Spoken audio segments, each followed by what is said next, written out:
Tao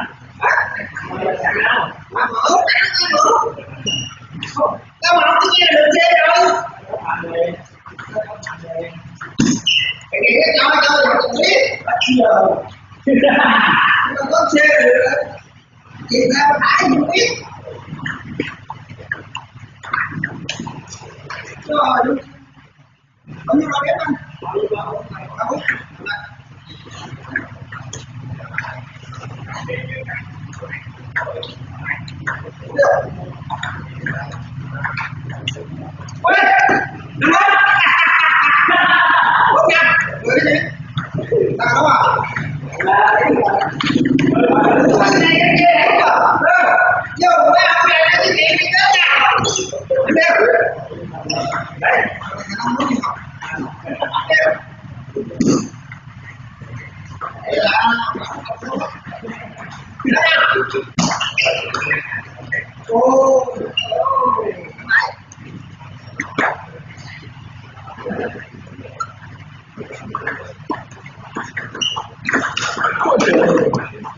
Hãy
subscribe cho kênh Ghiền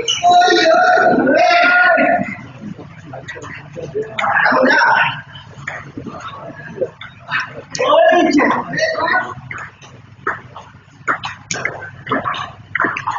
để không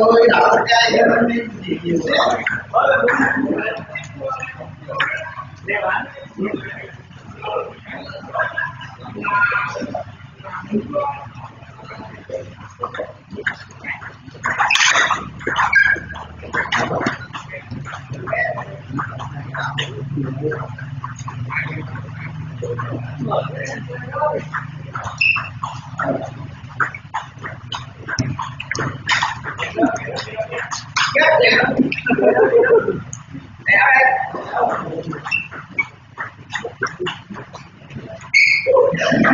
hấp dẫn.